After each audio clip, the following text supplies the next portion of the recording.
Okay, good morning po sa inyong lahat mga kapatids. Johnny the Bagger po ang inyong abang lingkod.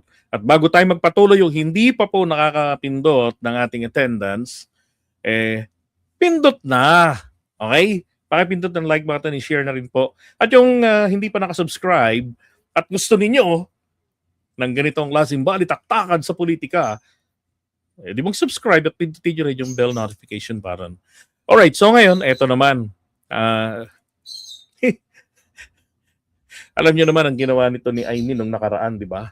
Na atake kay PBBM doon sa rally ng Iglesia ni Cristo. And prior to that, di ba, talagang pinili niya, lalo na't nung 2025 midterm election, talagang personal na pinili niya yung panig ng kalaban, yung bumabarubal sa ating gobyerno, yung team destabilizers. At ngayon, nako, nagkaroon ng sakit ang ating Pangulo, yung diverticulitis. May mensahe. Akala ko pa naman, talagang nagmamalasakit na. Kaya lang, ang una ko hong naramdaman, iba eh. Ang naramdaman ko po talaga, sinamantala niya para makabanat kay FL Lisa. Wala namang iba kung hindi kay FL Lisa lang. Kaya lang, hindi niya na naulit yung kanyang dating accusation na nag-ES kayo, nagmumukbang kayo. Di ba? Sinasabi ko. Ayun, nagkasakit na nga si Bongbong, pambihira talaga. Wala kasing nag-aalaga sa kanya. Sino ba dyan sa nakapaligid sa palasyo, sa dinami-dami ninyo, ang talagang nagmamahal sa kapatid ko? Yan lang ang tanong ko, no?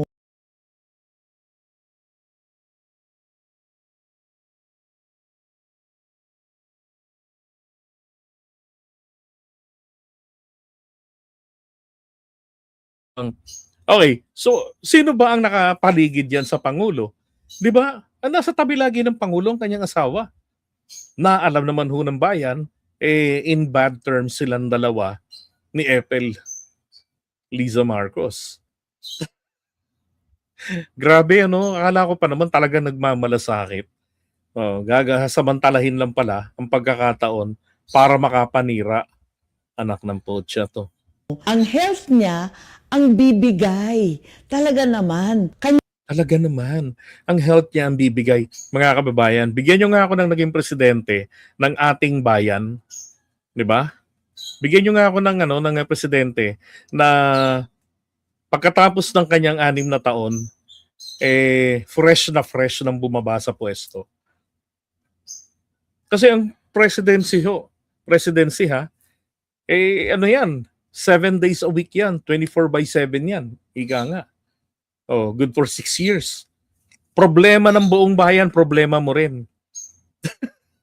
Anong ibig sabihin? Stressful ang pagiging presidente ng Pilipinas o lalo na ng bansang ito na sobra-sobra ang demokrasya na nangyayari po dito sa atin ngayon ay demon crazy ang democracy. Di ba? It's being demonized. Mga taong ito na imbis na sumuporta, tumulong, di ba? Dapat na yung mga pagpuna nila ay daanin nila sa isang maka-Filipinismong pamamaraan na constructive criticism at saka constructive militancy ay abnormal ang tirada nila. Fresh na fresh pa rin sa akin kung paanong siraan ni Aimee Marcos sa religious organization, sa rally ng INC, si PBBM. Ay, nako. Kanyang agenda kayo dyan, wala naman umaasikaso sa kanya. Kaya kung ako sa kanya, pangalagaan muna niya ang sarili niya. Kala ko sabihin niya bumaba na siya. Magpalakas siya. Ayan, talikuran na. Hindi naman mahina ang Pangulo, di ba lupay-pay? Sabi loko to si Aimee. Magpalakas pinagsasabi mo. Niya, lahat ng nakapaligid dyan sa palasyo, panggulo lang yan. Wala sa kanila ang talagang nagmamahal sa kanya. At sabi ko sa inyo di ba? Ang gusto lang niya talagang kanain dito si FL Lisa.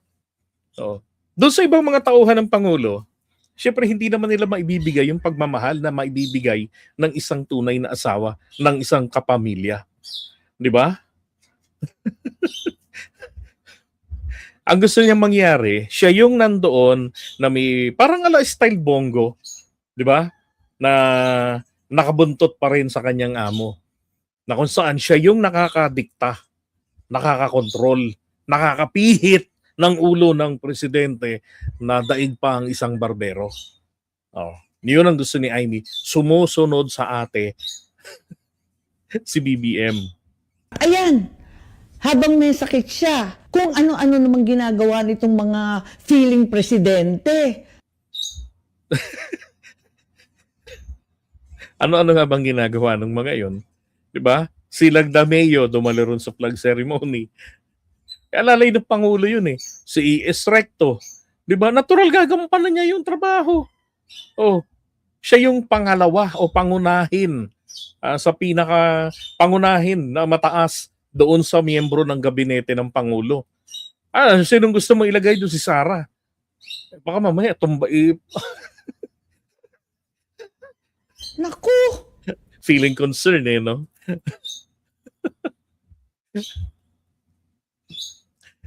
explain na nga yan na hindi naman yan, ang diverticulitis, hindi naman ito, hindi naman ito malala. Ang worst nito, sometimes kinakailangan ng operasyon. Di ba? Sabi, nasanay sila kay Digong na nila na inuuto-uto nila, kaya nasasabi nila yan. Right. Grabe no, pero nakakabilib din nun pa. Saan kumukuha ng lakas ng loob ito si Amy na magaganyan sa harap ng madla? Silosa ba?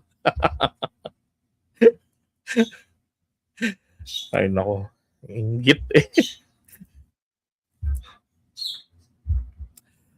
Okay, iwan na nga natin to si Amy. Ito nga yung balita na nakaraan. His condition remains stable. Diba? Hindi kasi, ito, balik ko na lang itong picture na to. Kung nakikita nyo to, yung loob ng bituka yan, yung ganyan. Diba? So, merong mga pockets, maliliit na butas. Yan, no? Bili kayo ng bituka ng baboy, ng baka, ganyan. Tingnan ninyo yung loob niyan. May mga maliliit dyan ng mga butas. Ngayon, nababarahan niya ng mga, isang nabasa ko, yung mga buto, na hindi agad natunaw, nakarating dyan. Yung iba naman yung tae mismo, sumiksik doon, at dahil natagalan doon, nag-cause na ng infection. Oh. Siyempre, may mararamdaman kang sakit doon sa tiyan. Diba? Nung una, sabi ko nga, nako, mukhang tinibi yung Pangulo. Hindi naman. No. So, meron siyang infection sa bituka. Ang gamot, antibiotics, pahinga. Dahil ito yung normal sa mga nagkakaedad na, lalo na sa edad niya ng mga nasa 70 na. Normal 'yan. So, naalala ko nung yung kay Duterte yung Barrett's ba 'yon? Yung sa lalamunan niya. Oh. 'Di ba? Meron din siyang sakit noon. Sabi nga cancer daw 'yon, paawa effect, di pa rin namamatay hanggang ngayon. Normal sa kanila kasi mga may edad na yan eh. Ay, mi talaga, oo.